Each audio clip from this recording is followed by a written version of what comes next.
What's going on, everybody? Welcome back to another episode of the Sneaker History Podcast. You got myself, Mike, here, and we have Nick with me running a two-man show. We got a very, very special guest today. If you guys look at anything sneakers, I know you've seen this gentleman pop up from Full Size Run to the Complex Sneaker Podcast. I got Mr. Matt Welty here. What's up, Matt, man? We appreciate you with your busy schedule showing up with us today. Yeah, it's great to see you. Obviously, great to see you, Nick, too, as well. Huge throwback into our yesteryear of sneaker medias. Yeah, man. Yeah. I was trying to think about like when the last time we ran into each other. It's probably even been like pre-pandemic Complex Con, like 5 or 6 years at Oh, least, wow. which is insane Yeah, to for think. sure. And it's like those complex cons are like so crazy too, because it's Yeah, it's like like, hey, you're passing you by. see like 1,000 people, and it's almost like in your mind, it's like, oh crap, I did run into so and so. You're saying hi, hi, hi, hi, hi to everyone. Yep, yep, definitely. Yeah, man. Well, it's cool. I'm gonna let Mike run the show, but it's cool to reconnect with you. And Yeah, I for think sure. people probably know that we spent many late nights in the complex offices knocking out ridiculously long lists and all Oh that stuff, man, 10 I, plus s- years ago. I, So, I think I still have. I say to people when they like want us to like write big stories in the office when they're like, "Hey, you should do like the 100 best something," and I'm like, "Hey, look, there's been plenty of nights like 10 plus years ago where like I didn't go to sleep because I was writing 50 things you didn't know about New Balance, and I just like don't have it in me anymore to like go through the CMS backend and like put together these long stories because that's all we used to do. And it's weird. yeah, I get this like anxiety feeling that like comes in me when we have to write something of that totally. nature. So I'm sure Yep. Nick has the same feeling Did, too of remembering. Just tell them pull up the yeah, historical records. We've done this already. Just rinse and repeat it, guys. There you right? go. Do Oh you man, happen to perfect. Well, remember like the first sorry, Mike, I'm gonna jump in no, one go ahead. question Oh, because he brought sure that up. thing. Do you happen to remember like your first like big thing like that? Because I know when when we first met, you were writing on like the style channel for Complex back Yeah, then, right? Like, yeah. but like that was like the thick of us doing. I remember my first big thing was the 100 Air Force Ones, best 100 Air Force Ones of all Oh, time, I and it was think I like really think it a was. weekend to be in there. I really think it was that story, 50 Things You Don't Know About New Balance, Really? because that was Yeah. like big at the time. Like on the internet, it's like TK things you don't know about such and such, Yep. and it was just like super BuzzFeed internety at the time. And as you guys know, I was like still into New Balance back then, and I remember like Russ had this special like New Balance book that they had given him that was like not for the public. Not that I didn't know a lot of the stuff myself, but Russ had this like super thick like history of New Balance man, that the was Yeah. only Bible like, New Balance. yeah, it wasn't made available to the public. And he's like, hey, if you want to write something about New Balance, here's like the actual published history of the company. And I Oh was like, wow. yeah, I'm like that made it like not that we copied it, but we took like bits and pieces of the history that especially in like what's great what you guys do is try to like make an archive of sneaker history on the internet where it's like if you want to know something about sneakers, it's like, yeah, maybe we collectively know it, but sometimes on the internet itself, there really isn't this like cache of just information of like Yeah. how many pairs of this shoe came out, what happened at this sneaker release in, you know, Yeah. 2008. So it's like kind of our job to like retell those stories, at least put them out there in digital format instead of it just being like, kind of like spoken tradition that gets passed on from generation to generation.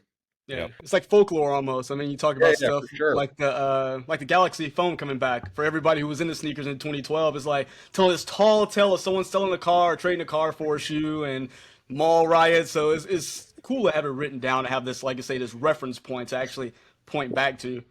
Well, because we all talk about it, and it's like we don't Mhm. need to explain to each other because we were all there for it and we all Yeah. know what happened. But I feel like as you get older, you don't realize there's like a whole generation under you, and there's a whole generation under them who weren't there for these things, and maybe they weren't Yep. there on Nike Talk and knew that like that there was a riot outside of a mall in San Jose for the Grape Fives when they dropped in 2006. Like we all know that stuff, Mhm. but like the Yep. kids don't know it, and I feel like we need to like put it out there and record it as part of like our collective history of this. For sure. That's definitely should Yeah. be something. I feel like that's not talked about enough. Is like the interaction to get this shoe. We always talk about the this released on this day for X amount of dollars, what it meant to the Yeah. culture, but like the live events, like this news story was written, this person, this happened, like you said, this day. Yeah, that's I think something we should dive in more to now when you say that. Yeah, you know what's even more interesting now is like we're getting to the point where people have like kind of, like the generation, I would say slightly above or slightly older than us, where Yeah. people have like been into sneakers up until those points, and then they dip out and they're like they have kids or they have a family or they go, find a career, and Yeah. then they find a little extra money and they go back to sneakers and revisit these shoes. So there's like even like on the front side of those stories, right? There's like this layers. Yeah. There's these layers of generations that have that, like, to your point, Matt. I think like we think about it because we're talking about sneakers all the time, but like the reality is like we probably need to be thinking about like we're writing and we're sharing these stories and we're putting this stuff out there. Really, we need to be thinking about like our parents or our grandparents so they get the whole big picture, right? Because otherwise people get just that little bits and pieces from wherever they were really passionate and into it. Yeah, we were having that conversation. Me and Brendan were having that conversation the other day in the office, and it was kind of around like, Nike's strategy of bringing back all these like what do they call like the cult classics or like Yeah. the mega grails where it's like, oh, there's the rumor that like the PlayStation Air Force Ones were coming back or Undefeated or Stash and all that sort of stuff. And I feel like those shoes obviously mean a lot to like our generation, but maybe like the younger generation doesn't have the same affinity for it, even though we've written about them on the Yeah. websites and whatnot and talked about them on podcasts and talk about them on sneaker Twitter and stuff. It's like sometimes the stories don't get passed down. And it's like also crazy to think like a shoe that came out in 2006, there could have been someone who was a hardcore collector on Nike Talk who no longer is even into sneakers anymore. And like that's totally okay too, but Yeah. like their life went on and they became a doctor and now they have a family and a house and Yeah. like they have their couple cool shoes from when they were like 21 years old Yeah. in their basement, but like they don't go buy and collect shoes anymore. So it's like maybe even, the audience for those like super niche, like hype shoes has like aged out of sneakers in a sense where it's like, Yeah. you don't want to say that people like are out of sneakers, but there's definitely people who used to be into sneakers 15 or 20 years ago who like don't have boxes and boxes stacked in their houses Yep. anymore. So Yeah. those people are the smart Yeah. ones. Don't look at any of us for as a Like, role don't look at model. my Like, background at all. I yeah. am not one of those smart ones, apparently. Yeah. Yeah. But you can tell that it's very apparent when you look at things like you talk about the Mega Grails coming back, like the Wu Tang Yep. Dunks, best example, because that was something back in early 2000s. Everybody was like, I have to have a pair of that. I It was wish like they a would make mythical them. shoe. Exactly, it's a unicorn, and they release them, and you can easily, well, at the time, easily go walk in, pick it up, and it's because, like you said, there's two different levels now of youth who just don't know or didn't care about it because they weren't into Wu Tang or they moved on from Dunk Highs, and then the people who, like I said, got jobs and moved on and just don't care anymore for whatever reason or another, and it's like you just have us in this kind of middle part, and we're still kind of we're in it, still hunting for things, but again, it makes our lives easier in the fact, oh, I can add this to my collection, or if you need to have something in your hand to write about it, it makes it easier for that to happen. Yeah, it's crazy. It's like that shoe coming back and flopping was like such a big disappointment, and it was kind of like a telltale sign of like where we're at in today's generation. And like I know we had Riz on the Complex Sneakers podcast, and it was really cool to hear him talk about the history of the shoe. But it was like in my head, the whole time I'm thinking ironic, where it's like, the whole phrase like Wu Tang is for the children, but now it's like children don't care about Wu Tang, like sadly enough, because I was like, that's all I cared about when I was, Yeah. growing up.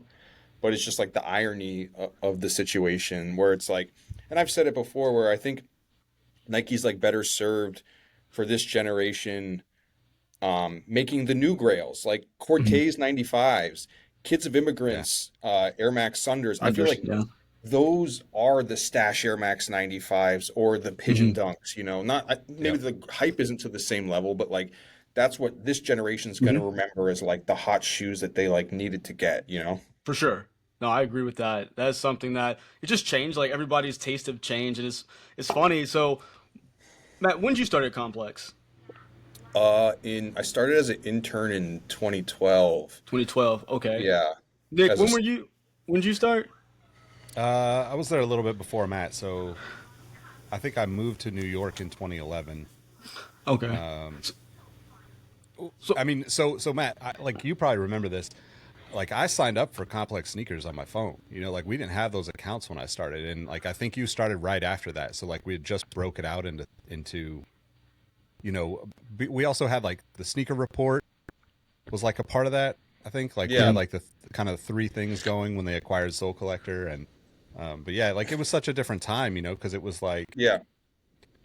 I mean we're all like nerds, but like we were like hardcore nerds then, right? Like we were like the even the like you're partially like the cool We were like kids in the weirdos. yeah, like you're partially like the weirdos that like sneakers too much, but then you're also kind of like the people that people that are sort of into sneakers come to and ask yeah, questions, so you're kind of cool in Yeah, that sense. for It's sure. just this weird kind of world where now, you know, it's such a big thing. It's everywhere, right? Like Yeah. we talk about it. Everybody's talking about it for the most part, and then that turns so many people off to it. And to Matt's point, it's evolved so much that like hmm those early years, like I feel really lucky to have been a part of it. Just to like, hey, look, I was just nerding out about this, for decades of my life before we yeah, got to that point, and then it became like a thing Yeah. that I could do for a career. But yeah, I think yeah. it was I remember it 2011 was. when I went there first. Sorry. Okay. Yeah, it was. So I was there like it was like fall 2012. I remember I came in Okay. as like an intern for the style section where Gian De Leon, Yeah. if you're familiar with Yeah. him, kind of like famous like men's style writer. Yeah. He had like asked me, or someone had given me a contact for him, and I had been like, hey, I write for this other menswear blog that you guys have written about on the site. Like, I just want to become an intern because I'm graduating school at Rutgers. And he's like, yeah, cool, come through. And it was when Complex was still on 23rd Street next to the Home Depot. And like the office Yeah. was attached to Marc Echo's like clothing company. So Yep. it Oh, felt like super just like how to make it in America, like the Totally. Devil Yeah. Wears Prada. Like it feels like this is like I'm going to the cool guy like magazine in New York City, that's and cool. that was the whole vibe. And I was there for like I didn't have an office because I'm an intern. They had me in Matthew Henson, who's like ASAP Oh Rocky's yeah. like personal stylist. Oh, They cool. had me Yep. they had me in his fashion closet, sitting at a desk, Yeah. sitting at a table in the corner, just like writing like news posts about like ASAP Rocky wears Balmain and Ben Trill, like that was like what we were on.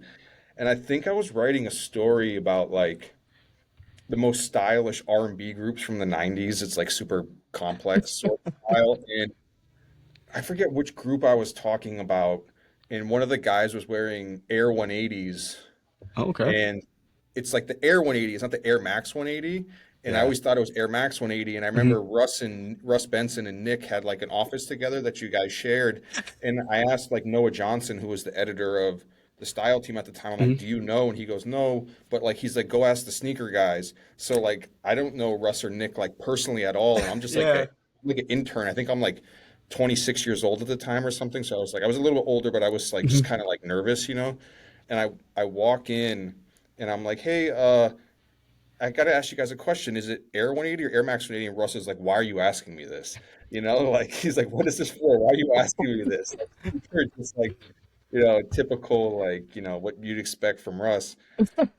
And then Yeah. I was like, just for a story. And he's like, well, just go with that then. Or whatever Nike says on the website, go for that. And I'm like, okay. And then I walked out.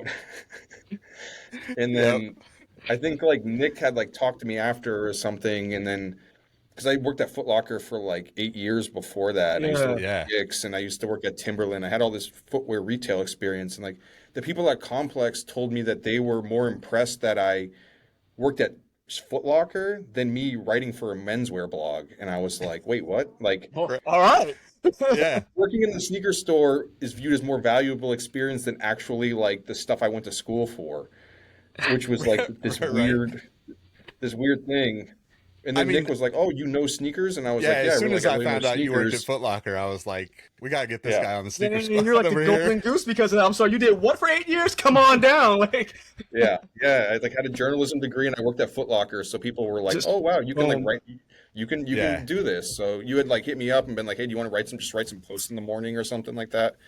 And it just like started like doing it on the side because I was doing like the style thing like full time, but Yeah. I was just doing sneakers and then like a couple like I think well you had actually left. You were leaving Complex at the time, right? Yeah. I Yep. think.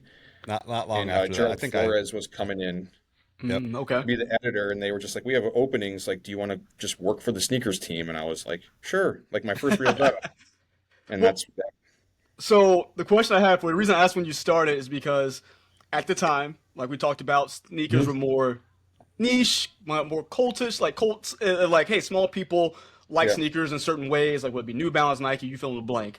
Mhm. Do you find it's been easier then to write for sneakers since it's for a small audience, or as sneakers have become more mainstream and literally everyone and their mother has some kind of insight to a sneaker, is it harder now because the audience has become more massive, for the lack of better words? I never thought about it that way, but like I guess like Nick said, it's like up and down Hmm. because people come to us because we're like the actual like sneaker nerds, you know? But then Hmm. with sneakers, there's such a mainstream thing Hmm. that, the majority of people just want them to view them as style and they don't Yeah. view it as something nerdy at all because they view it as something really cool, which Mhm. sneakers are really cool. But then like when they come to you and you like come off as like kind of nerdy about shoes, they're like, this guy can't know anything about sneakers. He's a nerd, like so they kind of almost like it's like a double-edged sword of you're Hmm. not like the super cool guy that they think of in their mind when they're like that's the sneaker guy, Yeah. But Yeah. That's so true. I think too, like the other part of that, and Matt, I'd love to hear your take on this, but like the other part of that is like when we were doing this in 2012, like yeah.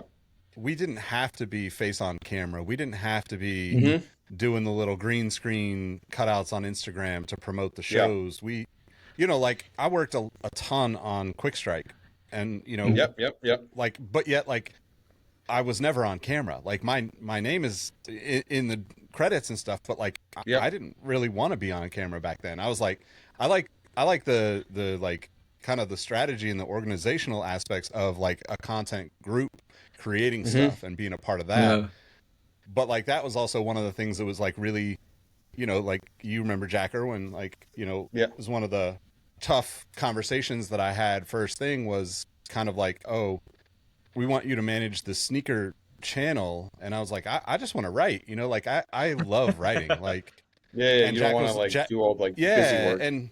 And like, I came to love the other aspects of the business of content because of my Hmm. opportunity at Complex. But, it's still one of those things where you, you go up, there's like almost like two separate elevators in the world of media and writing, right? So like Hmm. you either go up as a writer or you go up as like a Like kind of behind the managerial scenes person. manager. Yeah, like Yeah. Okay. exactly. And I think now like it's got to be even harder for both of those because there's obviously less people getting paid to write, but Hmm. we're in this time where it's just expected that everything goes to certain platforms and gets Yeah. distributed everywhere when we kind of lucked out back then because we would be like, oh, well, we put it on Twitter a handful of times over the course of a week, or we got it on our Instagram, or I mean, you probably remember back then we would fight to get our posts on the main Complex Instagram account so we could get the Yeah, if bigger you went on like audience, the Facebook page, it or was on the like when Facebook. Yeah, Facebook was the exactly. number one traffic Yeah. driver for Yep, like exactly. just not for us, but like for, All content businesses. across the Yeah. internet. Yeah. Yeah, yep.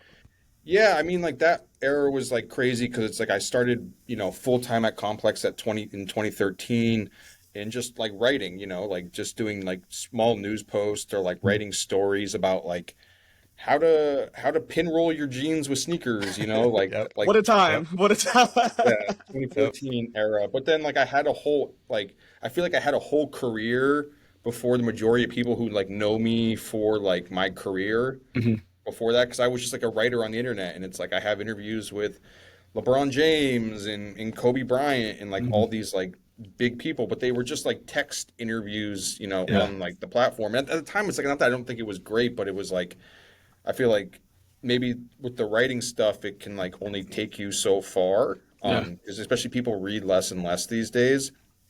And I never had aspirations to be on camera. I felt like at the time, because we had launched Complex News, and I felt like I looked at those people and they're all like legends because it was like Yeah. Jinx, in Yeah. Sean Evans, and Emily Oberg, and Speedy, and it's For sure. all these people that are like so great on camera, Tamara Dia, etc. And I looked at them and they just seemed like so professional to me. And like for me, it's like I'm just like a regular guy, so I just looked at like the standard that they were able to set, and I'm like, Mhm. well, I don't feel like I'm not that person. And even like Joe doing sneaker shopping, I feel like he's like really professional Mhm. on camera, and I just like never like viewed myself as that person. And then like you had mentioned Facebook, and we had started at like as Facebook Live was a big thing at the time because we had like a Yeah. contract with Facebook. We had to do an X amount of Facebook Live minutes, Oh, wow. like a year or whatever, because Facebook was really driving traffic like through that, whether real Mhm. or not, I don't know, probably not. But I think originally I had this one like sneaker review show where it was me and Marco Negretti, and it was like the Oh two of yeah, I us like remember that. Yeah, yeah, yeah, yeah. sat down and we're just like, hey, I got these new Adidas shoes, and we would just like talk about them for like 30 minutes because we had to fill out like the slot. Yep. That was like 2016 maybe. And then after that, I had written a story that got like a bunch of hate on the internet where I'd interviewed everyone in sneaker YouTube, and this was like peak like clickbait sneaker YouTube era of like Yeah. Heist Yeah. going into like an outlet and being like, "Oh, Yeezys at the outlet store." Well, I'd Yeah. written a story about sneaker YouTube being obsessed with clickbait, and then Brendan and Rich Lopez, who started Full Size Run, were like, "Hey, do you just want to like come on and talk about your Mhm. story?" We're in like a little closet, like I'm in like this like, little conference room at Complex, and I just talked about it on camera once. And then I think like Brendan was on vacation or something like that, or Rich was, and Yeah. they were just like, "Hey, do you want to fill in for one of them?" And I said, "Sure." And they were like, someone, I think like NCB or someone like that was like, "Hey, it's interesting that you guys actually argued about stuff because before it was just like, those shoes are cool, cop, cop, cop, and everyone just Yeah. agreed with everything." And they looked at like everyday struggle where people were like arguing with Back each and other. forth. Yeah. Yeah. And they were like, "Hey, we should make a sneaker show where you guys actually argue with each other about stuff." And that's kind of was the earliest iteration of Full Size Run. So that's like, I got thrown into it without ever expecting to be in it? Happy Yeah. accident. But Yeah. Yeah. so I went. So I heard you mention this. You did a interview with our buddy Hoss over at My First Kicks, Oh, yeah, great guy. and yeah, dude, he's awesome. And I saw you mentioned that. I was like, let me go find this episode because I remember watching Full Size Run when it started, but it'd been so Yep. long. It's like 7 8 years ago, and I know the episode you're talking about, and the way Rich introduced you. He said that the most notorious sneaker writer on the internet. I was like, God, dog. I was like, and I was sitting there thinking, I was like, you know what? Is it was it because you had your own opinion, or was it just for that one article? Like, where did that title come from? I just think that there weren't, and even to this day, I don't think that there's a lot of like sneaker writers on the internet. And like Mhm. Nick can, I'm sure you can attest to that too, where it's like, it's not a bad thing, but most of the sneaker blogs out there are literally just sneaker blogs. Like they Mhm. just post like these little short things. And then like maybe some of the sites, for 6 months they'll have a direction where they might start doing interviews or think pieces, etc. But Yeah. like I'd say majority of sneaker internet is just like Instagram account and like news Mhm. post, right? Like Yeah. Yeah. that's the sneaker internet. Like, and now there's more sites too where it's like sites like Anscape, etc. that like Mhm. will do, or like Business of Fashion that will do like more like editorial sneaker content. But there really weren't that many people like actually writing about sneakers Yeah. online, or at least like in a long form thing, or like being able to actually like write like 1,000 word story where you like give your opinion on something. So it's Yeah. a very like, it's like a big fish in a small pond sort of a Yeah. scenario where I'm not really like, it's like, how it's like every single year, like Ariel Helwani wins like the best like MMA journalist, but it's like who is he competing with? Him Like, against Yeah. himself. Like that's it. yeah, Yeah.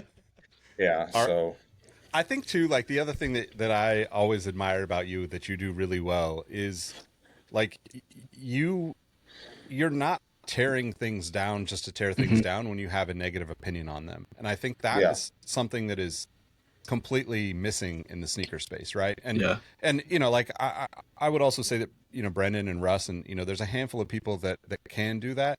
But I think yeah, what also kind of happened with you on your journey is you kind of were always like had the courage to take that stance when it wasn't an easy stance to take, right? I think that people behind the scenes Yeah. of this world know these kind of things, but the audience that we have, that you guys have, don't necessarily understand how nuanced you have to be in a lot of, opinion pieces, right? Because you do have to Yeah. be careful when, like you said, Facebook is cutting checks at a certain time.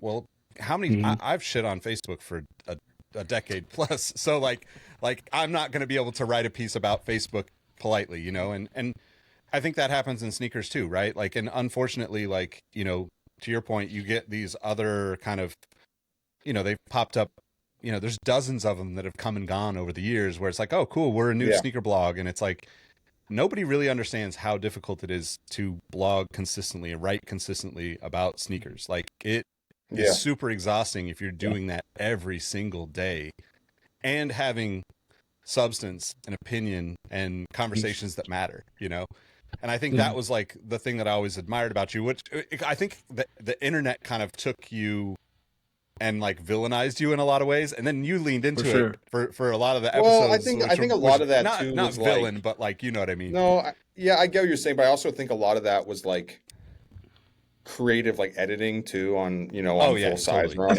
Yeah, etc. Where it's like people like would make reactions seem like a little more dramatic than they actually were, like if Yeah. you were sitting there. Yeah. But I also think Yep. too, where it's like my taste and opinions, like maybe they're not like, I don't try to see the whole thing that I think where people got things misunderstood is that like I'm not a contrarian. Like I'm not someone out there who's like simply just trying to go against the grain to like hate things to like Yeah. be edgy or like hip. Like that's really not where I come from. Like I think if anyone like listens to me long enough, they can actually like understand like why I like these things and like where my appreciation for like this aesthetic like comes from. I think that I hope Yeah. to do it. And I've had like a lot of people say to me over the years where they're like, "Hey, I really hated you at first because you liked New Balance and Asics and Suede Adidas, but then like as time went on, I kind of understood like where you were coming from." Like I think it's really easy to like kind of like weed out where someone's just being like ironic a little bit about something like Yeah. in like not to like harp on it, but like my one thing I'll go back to is like Nick is like I remember like Russ was a huge fan of those like all white leather Janoskis with like the Velcro straps on them. And I Yeah, feel like yeah. maybe like that's a bit of like him being like a contrarian just to be like, well, fuck you. This is the opposite of, anything Yeah. anyone in sneakers is into. So I'm just gonna like do the complete like 180 of it. And I don't personally, I don't try to do that. I don't really grab anything just to be like, hey, people like Jordans, so I'm gonna wear something different. Like that's not really like Yeah. my take. I just like what I like. And I feel like it's paid dividends in the sense that like you've been able to like create your own identity because I feel like other people may think that they're cooler than you, and maybe in like the time being, like to the public perception, they may be, but there's so many other people who are just like them. And then as years go on, it's like their personality doesn't really stick out. They're kind of like Yeah. there's 100 other content creators who like the same shoes that they like, and maybe they don't have as much longevity because people really can't like resonate with them because they can just go to someone else and get the same thing. Yeah, well, authenticity Yeah. goes a long way, especially when it comes to media, because when people look at you, they're going to be, well, can I relate to this person, or is this person put on an act? Because a lot of times, even in the sneaker world, people have these characters they have to upkeep, and it's harder and harder as time goes on because tastes naturally change. So there might Yeah. be different things, and now you can't do that. You can't be your natural self. And what's cool is watching you this entire time, you've been authentic to your belief and your style and say, hey, you know what, I like this. And I've even heard you say things like, you know what, I like this Jordan. I may not wear them as much, but you've caught me wearing this Jordan, or so on and so forth. It's just you've been Matt Welty the entire time, not trying to be some character to put on for the media or for Instagram or whoever it may be. And that's why I think the staying power is there because of that. Yeah, well, I mean, I think there's a lot of things that you can appreciate in life and it just have it not be for you. Like, it's not the first thing that comes into mind, but I could just say something like, like Raptor 7s, right? Like, great shoe, right? But it's not something that I'm going to go out and purchase and like put by my door and like throw on Raptor 7s and have that be like representation of myself. And there's nothing wrong with that. It's just like, it doesn't feel like who I am. Right. Yeah. But it's like, I can still say, you know what, this is a classic Air Jordan. The shoe is great. If you like the shoe, you should go out and buy it. Right. Where it's For sure. like, there's plenty of things that just kind of don't fit with the way you like want to present yourself to the world. You know what I mean? Like, I love green bean fives. I don't have no desire to actually go and buy and wear green bean fives, where it's like, Same. Yeah. No, definitely. Title of this episode, by the way, Matt Welty hates Raptor 7s, like Raptor Air Jordan 7s, Clickbait. right? Yeah, but I think like that's one thing that I like. I mean, like we're what 5+ years into the podcast, Mike, right? Like six years now. We've hit 6 now, and wow. over 500 episodes now. Yeah, and I think that's the really cool thing about the evolution of some of the sneaker content, like for yourself especially, like like people will get those clips from and this is nothing against Complex or any big business that does this, but like you have to create that drama within those settings in order for it to drive clicks, right? And so there's a lot of that, to your point, like the edits, the cutting in, and like I would never be able to do it. The same reason why you aren't able to fake it, because when like I watch those old episodes and like I just see you like, yeah, Matt is not into that shoe at all, and they cut to you and they'll put you on the screen like almost like frowning or mean mugging the shoe, and it's like that's not really it's not a thing about the shoe. It's just like not for you, right? I don't like it. It's cool. And that's how I am. Okay. Like you see it on my face. If I'm enjoying it, you see it on my face. If I don't like it, you see it on my face. Well, I think it's like, I think that was a lot of the fun, especially about doing full size run. And it's a lot of fun about sneakers too, is that like sneakers are such like a place where I've always thought it's like a good intersection of like cultures, where there is like sneaker culture itself and it has its roots in like, New York City and basketball and hip hop and all that sort of stuff. But as like sneakers spread, there's like so many people from so many different walks of life that have like different meanings and interactions with sneakers, because we all have to wear sneakers, right? Like it's a very like common ground thing when like there's many different sneaker cultures in many different countries and many different regional things, and we have all these different ways that we connect to them. And I always thought that was like part of the fun thing about being on Full Size Run, where it's like I get to have a conversation with someone like French Montana, or or someone like Tony Yayo, where it's like on surface it's like me and him don't have much in common as far as like our lives go, because we've lived very different lives, we come from very different places, and that's totally fine. But then it's like now we're talking about this one singular thing. Like we're talking like about white cement Air Jordan 3s, and we may have totally different connections to it, and now we have to like sit and find like commonplace from our different angles in life on this one sort of sneaker, and it's like that's where the interaction come on it. And that was like actually fun to get the different perspectives, even if people watching it on camera, like someone might be like, wait, you don't like those shoes? And then their reaction, because everyone they've ever known has liked that shoe, through their whole course of life. Yeah. Well, and I was going to say like the evolution of that with the podcast too, right? People are so invested in, like, if you're a podcaster and you're consistent, you do your thing, people are so invested in you. They know you sometimes better than you know yourself, even, because they're like that. Like it's, I mean, think about it like this. It's like if the three of us are homies, we talk through text a couple times a week, maybe. Yeah. Maybe if you're really close, I talk to you on the phone. Yeah.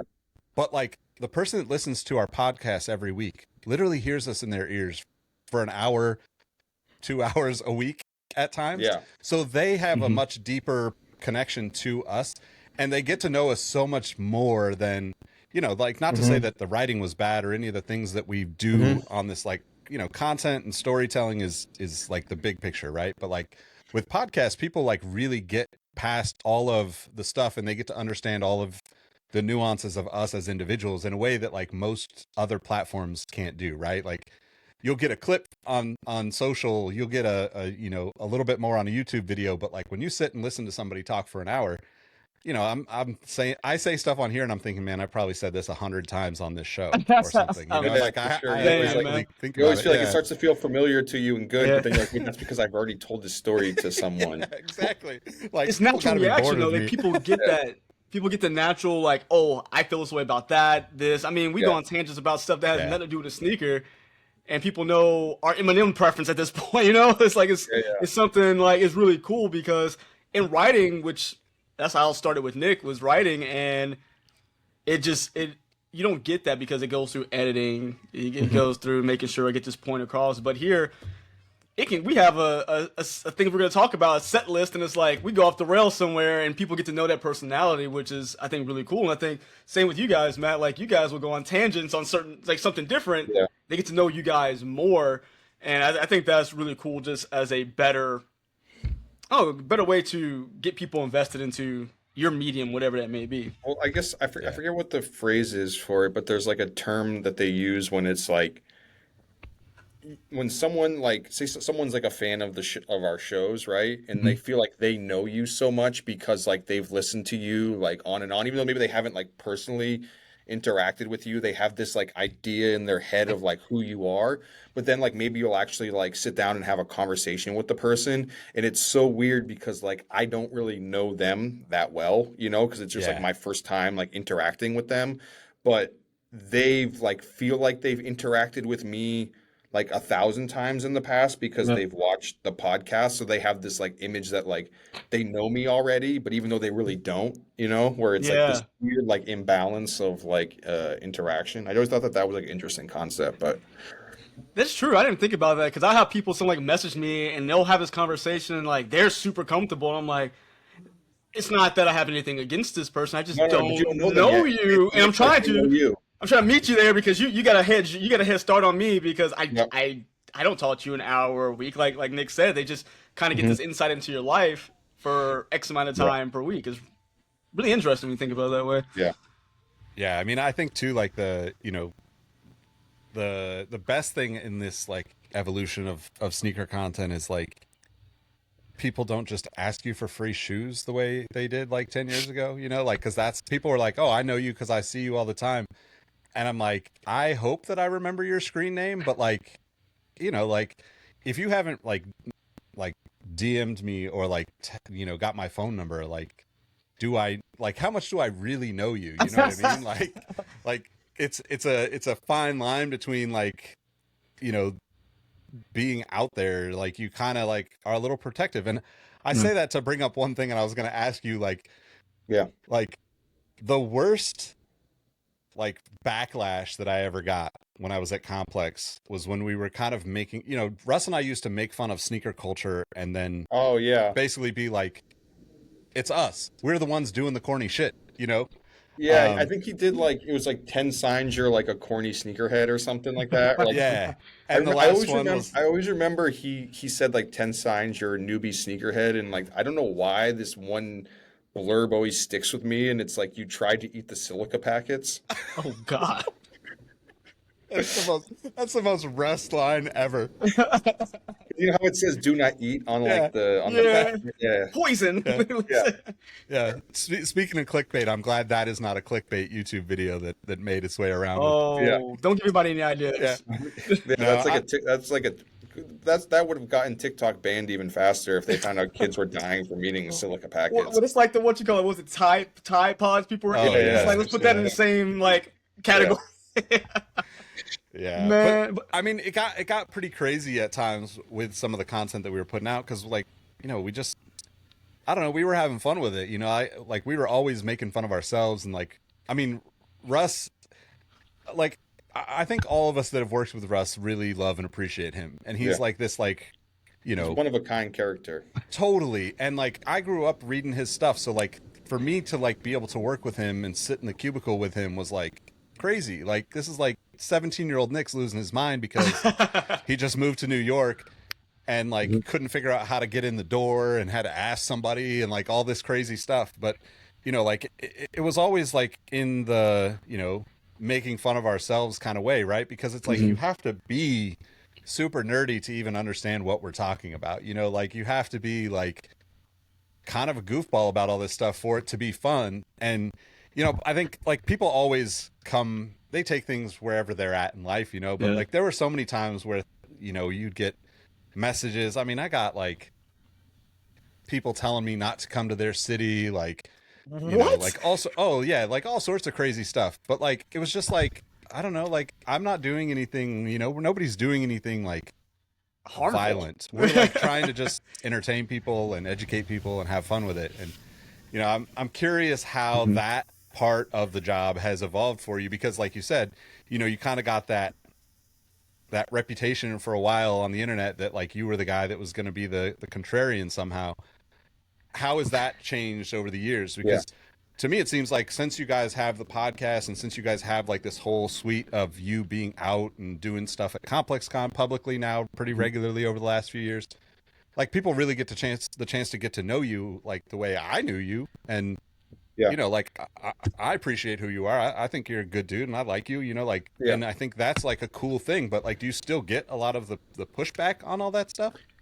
Yeah, for sure. I mean, you can't escape it, because it's like being on like a bigger platform too, where it's like you said, you put things on social media where like, I don't think I get as big of a pushback, when I actually go and read the YouTube comments, because I would say that that's more like friendly fire, where it's like the majority of the people who are in the YouTube comments are people who like weekly watch the show. So like I used to get people like, who would hate once in a while, but like, they all kind of tend to go away after time, because it's like, why are you like watching my show every single week if all you're going to do is post a negative comment about me? Like, what are you doing with what are you doing with Thanks for the view. Appreciate you, but I would say I think that the majority of just like negativity would just come from when like we'll post a clip of the podcast on Instagram. Like I got a comment yesterday. Let me actually bring this up. So hold on. Can I find this? what are you doing? It just amazes me the energy people put into negative comments, and it's like, Hold on. 'Cause it was someone actually like I got one of these yesterday. Oh, here it is. Okay, so we had posted about like the PlayStation Air Force One release getting canceled, and like I had mentioned before, where I was like, I think that you should make new Grails for the new generation, right? And I said, and I actually commented on the post itself when we said the shoe got canceled, because I said, good, it got canceled. We don't need another PlayStation Air Force One. We need a new Grail. yeah, And I said, make this generation Grails at the level of PlayStation Air Force One. Just don't bring back the PlayStation Air Force Ones. And I get a comment from someone who doesn't follow me, so they don't really know. Maybe they've seen me before. And they said, so what about us, the generation of people that was around when PlayStation Air Force Ones dropped and couldn't get them, but was excited when the news first broke of a retro? I've been in this for 30 years. I don't give a damn about your good, they shouldn't New Balance lovers take, And I'm like, I was into shoes when the PlayStation Air Force Ones came out as well. So I don't know who you're like, your perception of me is totally flawed. And I don't want to, I thought about like arguing back with him, and I guess I'm doing it now because I brought it up. But it's like those things where it's like, you're like waking up and like walking to the gym at, 7 o'clock in the morning. And then like you get that notification on your phone, and it's like all of you wants to be like, and then like you hold it in because you, like learning not like, I feel like there's a fine line between like once in a while, like a good clapback can actually like help you, because if people are like talking crap about you on the internet and you actually like say something back, it like defends you and lets you know that, like, for sure. But also like, I feel like I got to a point too where it's like, well, I'd clap back at people and it would get like a lot of attention, but then they were almost like egging me on because they felt like if I clap back at them, it would get them attention too. Exactly. Where it's like, so the people were almost like, I don't want to say trolling me, but they were trying to like almost like, get you to bite, throw rocks at like the dog with the fence around it. He like jumps up and chases them down the street. Yeah. So I had to like learn to be like, to like rein it in, because I mentally I thought like, look, someone like Ronnie Feig or someone like Jerry Lorenzo probably gets way more like negative comments than I'll ever get, right? But you don't see Ronnie Feig or Jerry Lorenzo like clapping back at people on the internet. So I'm like, not that my goal is to be where they're at, but obviously that them being people who are like more successful, I'm like, well, maybe I shouldn't be doing that then if the bigger people aren't going to do that, For sure. Yeah. I hope that whoever left that comment never listens to our podcast, because they're going to find out that I don't I think the Air Force One is completely overrated as a silhouette, and they're gonna hate me. So, I'm with you, but Nick. Don't worry. They're gonna hate this entire part of the Oh well, since you guys episode. said that's gonna get clipped out somewhere, and they're gonna say that I'm associating with Air Force One haters, and I need to like somehow make a public apology. So They want an actual press conference of you saying I'm yeah, sorry to every Air Force yeah, One I'm sorry I lover. was on this podcast. Yeah, yeah. ruined my career. So something I ask you because it ties in Yep. to just everything we talk about. So you mentioned sneakers is like a through line to other things. Like Mhm. Nick says it all the time. Like us four, me, him, Roy, and Robbie, we have a group text. We talk about sneakers probably 0.1% of the time we're on a message. It just turns into like just other things. And I've noticed something of you of recent. I don't mean when I say recent, it could be years. I'm bad Yeah. at timing, but you started posting more about like personal journeys within your faith and fitness. And like I was telling you earlier, is something that was important to me as well. Mhm. Both things, and I guess has that has that changed people's perspective of like say, oh, Welty's just this contrarian who just hates everything. Seeing his real life part of you and seeing that, hey, you look, I'm a person of faith. This is things I believe in, and you're not ashamed to post like a Bible verse or something you're going through and how it associates with that Bible verse. And on the flip side, you're not ashamed to show like your CrossFit journey. I hit a Yeah. PR, or I failed at this, or I got hurt. Has Yeah. that changed people's perspective of you? Because I think that's awesome. Like being able to show that real life side of you is amazing, and I have so much respect for that. Yeah, I mean, I think like everything, it goes both ways. Like, there's gonna always gonna be people, like you said, there's gonna be people who are upset, where it's like Yeah. I'm not trying to, put myself on a pedestal or like For sure. try to prove that like I'm better than others. But there's always people who are gonna like take things the wrong way or get offended by, you being just who you are, or you're Yeah. into the things that you are. So it's like you got to take it with a grain of salt because sometimes it really rubs you the wrong way, for just Yeah. like being yourself, and shouldn't have to apologize really for being yourself if that's like, what you have a conviction in. But yeah, I think, it's helped where it's like I never use my platform to like push an agenda, where it's like I'm not Yeah. on here to get people to like be into fitness or like go to church, but like I am who I am. So it's like these are like the little tidbits of my life that are gonna go through. Same as like Nick doesn't come out here to like try to get people to be fans of the San Francisco Giants, but like I think they're gonna like maybe He's trying. No. pick up that he's a San Francisco Giants fan, and it just comes through because that's who Yeah. you are. So it's like I don't know. I've always just thought that like everything in life happens for a reason, and it's like I'm not going to use my platform to like try to preach to you about that, but the fact that I have this platform and I can just kind of like if I can like I get people who hit me up who are like, "Hey, I was feeling down about myself and life, and then I saw that like you work out or you did this, and like Mhm. it convinced me to like it really there was an experience where I was in so I've gotten to travel the world a considerable amount, which is amazing to me over Yeah. years, and I was in Malaysia, and we were doing this sneaker event called Sneaker Law, and there's Mhm. like 10,000 kids there, in Malaysia who like know who we are, which is like Oh wow. super weird to me. And me, Brendan, and Trinidad are on stage with Edson from Pada doing this Mhm. like meet and greet. There's all these kids like behind us with this picture, and then like as I'm going up on stage, this one guy like everyone wants to take photos, at like it's like sneaker con sort of event where like Yeah. say if like Fomer Simpson and Kais were there, people would come up to them and want to take photos as well. So Mm. this guy like pulls me to the side, and I was thought he just wanted to take a photo, and he said to me, he goes, "Hey, I just want you to know that your journey through faith and fitness has inspired me to start working out again, and it's gotten me more in touch with my religion." And the crazy part too is then I looked down and he had a pair of Adidas Spezials on as well. So I'm like, I even maybe influenced his like sneaker Yeah.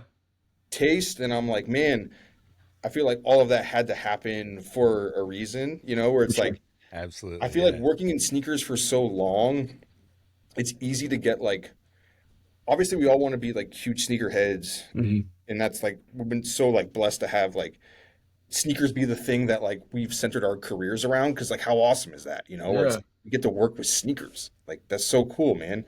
And but after a while it's like you can kind of not like get bored of sneakers, but realize that like there's more in life than sneakers because at the Mhm. end of the day, they're just like material goods. And Yes. if you're someone who's approaching 40 and it's like all you're worried about is like what sneakers are coming out every weekend and not worried about the other stuff in life, or it's like you can kind of be like, hey, does life really matter? Where it's like Hmm. it can lose its meaning, right? Where Yeah. it's like able to like find some way to like instill meaning into the work that you do without really being preachy about it. I feel like that's been my goal Yeah. Yeah. for to do what I do. So if I can just help, if there's like 10 people out there that I can subtly help and change their lives just because I talk about sneakers on the internet, but they picked up on something else, then I feel like, oh, I've done my job, Yeah. And Yeah.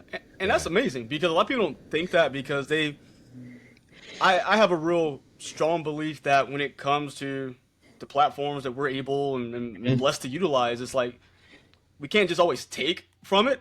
We Mhm. have to give something back. And like you said, you're not going out there pushing anything on anybody, but you're giving some sense of positivity back into the world. And like I said, that can affect somebody just like the gentleman in Malaysia, Yeah. where I didn't go out there and find this person like I'm gonna change your life, but you were able to put some good in the world, and it Yeah. all stemmed from leather, rubber, and plastic. And again, that's the through line that helps us to connect with people, and that's the reason I was like, man, I want to ask him about this Yeah. because that's just amazing. Like little things. I mean, I have not been to Malaysia, but I Yeah. do. I volunteer at my son's Sunday school class, Yeah. and It's I will awesome. be able to talk to kids because I wear my normal clothes there, and they're like, "Oh, I like your shoes," and we'll talk about something and get into again something that can help them out, and it's just awesome to be able to have that immediate icebreaker. It's like, "Oh yeah, you talk about sneakers or fill in the blank, you're at the gym," and it's just really cool to have that built-in ease into the conversation without having to like say just force it because hey, you know me, I don't know you, and we're gonna sit here kind of weirdly look at each other until we get to that meeting ground, you know? Yeah, I mean, at the end of the day, it's just entertainment. Like people come here because they love shoes and they want to Hmm. be entertained. So you never want to like lose sight of like the reason they're coming to you is because they love sneakers and Hmm. they just like maybe they have a lot of like things going on in their personal lives, but they want something that like takes them away from Yes, the stuff in their Yeah. personal lives. And then if they can get just like the little like grain of something that like keeps them moving, because I feel like everyone wants some sort of inspiration. It's like most definitely.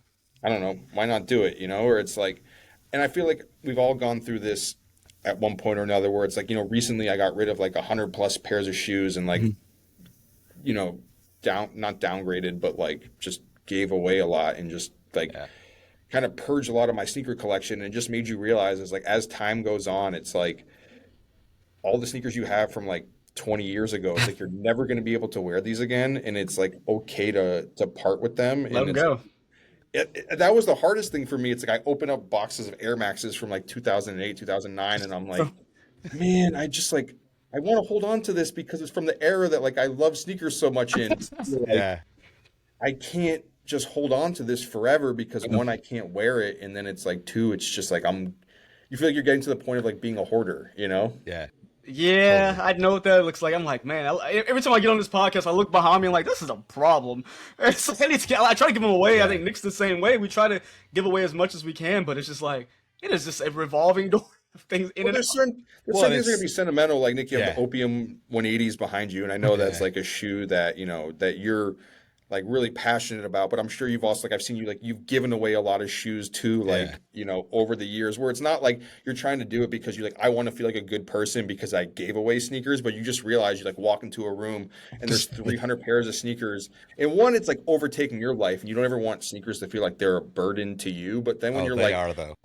I know, but they He said, being oh, a yeah. sneakerhead, being a sneakerhead is like cool, but it's also like kind of not cool because it gets to a Yeah. point where it was like, man, I had sneakers in my living room, I had sneakers in my bedroom. It was just like it's just way too much, and you're just like, this isn't like it.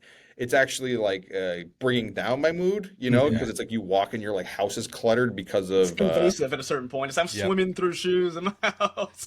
But then if you can Yeah. like, if we've been given all these shoes, where it's like we do go out and buy shoes, but it's like, a brand sends you some shoes and maybe you wear them twice or you don't wear them and it's totally fine. Like, who cares?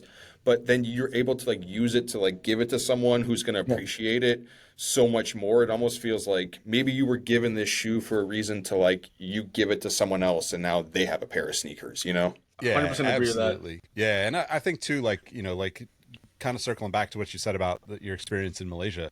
I think that like sneakers are kind of like the gateway drug to deeper, meaningful relationships, right? Like, like I mean, Matt, you and I spent a few nights out Yeah. sitting at a bar talking. Like Yeah. things Yeah. like that, like absolutely change your relationship with a person.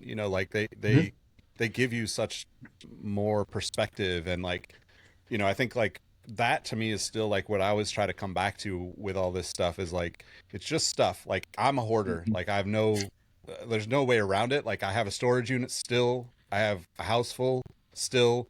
I've given away hundreds of pairs in my lifetime. Like Yeah. I buy. I mean, Mike knows. Like so there are times where I'm buying like 10 or 15 shoes a month, and like I try to like keep the turnover and get it out and be like, okay, well, but then I'm like I love this stuff. Like if I know, oh, it like I have certain saved eBay searches for other people because I know shoes that they would just lose their mind over, right? And like for instance, like a friend of mine was a big Hannon fan. Yeah. The 576, the original, like Hannon collab with the red and the gold heel. I found a pair of those in my girlfriend's size, and I was like, well, I'm going to buy them because like I'll never see these in person again. Yeah. But my saved search is for a different size completely. I just happened to come across them, and like she wore them this week, like for like the first time in like a year or two, right? And I was like, it's wild to me that like I know these things about people just because we were nerding out about sneakers, and like like how cool is that we even have to your guys' conversation, right? To be able to bless somebody with a pair like that, like whether it's a grail status or just something that they loved, like Andrew Sneakers Preservation Society has a pair of Nike Lambastes for me. Like Yeah. the Air Lambaste is one of the only I think I'm probably one of like 10 people on the internet that even cares about that shoe. But it was like the first shoe. It was the first shoe that I got to buy. The shoes, the socks, the shorts, the whole. Like I was like, I'm playing fit. basketball, and like I had a job, and like got to get into it. It was like early years for me. And he found out that was one of my favorite shoes, and he's like, I'm gonna set this aside for you. Just whenever you're up, in the area, come and get it from me, kind of thing. And like that to me is like, just encompasses like the beauty of sneakers and Oh, your yeah. experience there, Mike getting to talk to his kids' school and and church, and like that kind of stuff is just like you can't even put that into words what it means on both sides of it, right? Because like when you get that confirmation from literally around the other side of the globe, it's like, wow, all right, like this is much bigger than what we're Yeah, it's talking awesome. about. But like, Yeah. it gives people that little bit of an escape from their world, and then they connect to you and understand things. And I'm just again, I'm just thankful for the journey. Like it's just been Yeah, such a for sure. wild ride for me, and for you, and revisiting some of this has been super awesome for me. And it's funny because you mentioned it, and it's like I think this is a good, full circle moment, and maybe a good place to end on. So it's like I'm going through all my shoes and getting rid of stuff, and I've been good friends with the people at Hannon for a long time, and they unfortunately shut down, I think last year. Yeah. And I'm going through a bunch of shoes, and they had done this 2-pack Adidas ZX420 collection, maybe like 5-6 years ago. And I think it was based off of like the idea that like when you die or something like that, you have to like pay the toll to like get across the the water. And it's like I'm going through all this stuff and throwing out all these knickknacks, and like something came and fell down, from one of the boxes, and it sat on the floor. And I actually put it in my pocket as a reminder. I don't know why, but they did like a little like fake like coin for Hannon that's like made to like That is kind of like awesome. pay the The toll toll. Oh, that's cool. Yeah.